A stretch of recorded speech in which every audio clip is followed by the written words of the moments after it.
Hayi ngeke there's something wrong about our personalities. Hayi ngeke ama-celebrate ethu there's something wrong. Or does it mean they reflect izinto ezenzakalayo behind closed doors? Mengithi behind closed doors meaning people at the ground, because they are part and parcel of our society.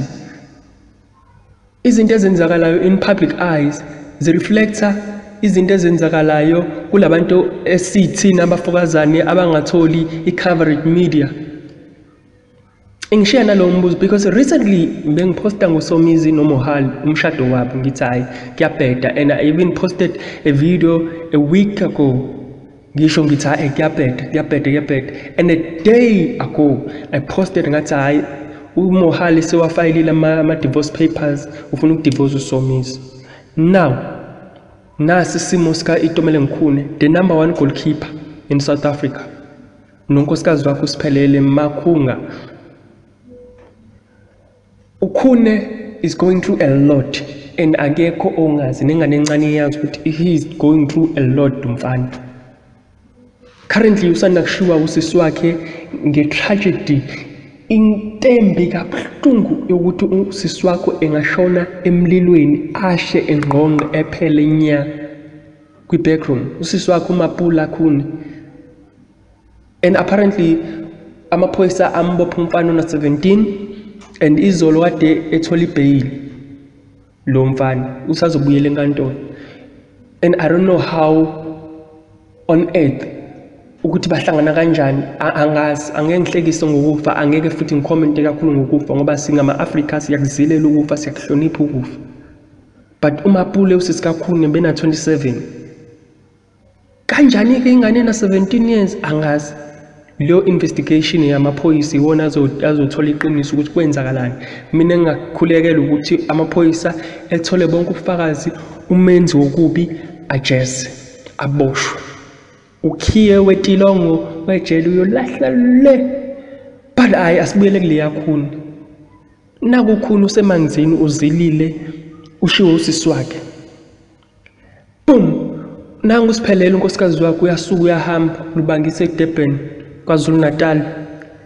Njengonkosikazi okhokhelwa amalobolo fanele ngapha uhleli uzilile nomndeni wakaKhune, but uyancebeleka nengane.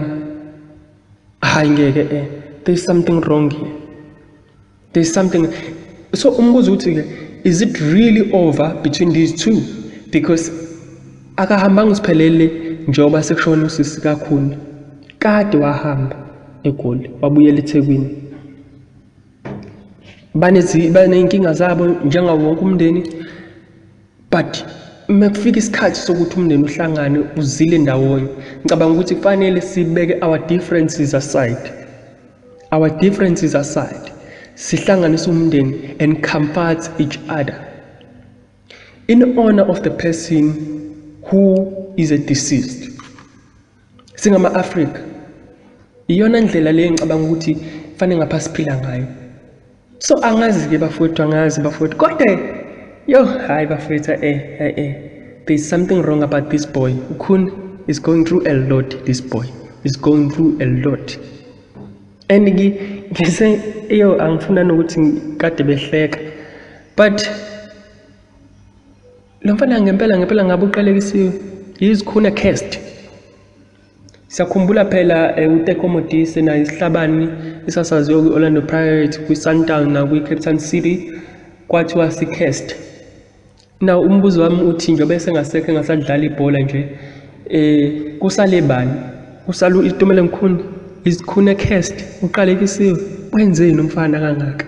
Yini la yenzile?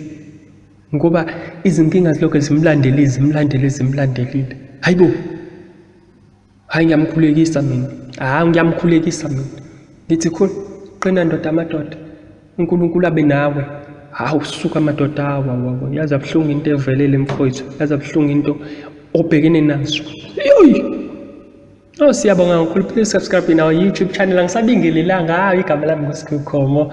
Please subscribe in our YouTube channel and also put the notification bell so that whenever we post new videos you get a notification. Guys, sorry angibingelelanga ukuthi ngidiniwe. Anyways, God bless you.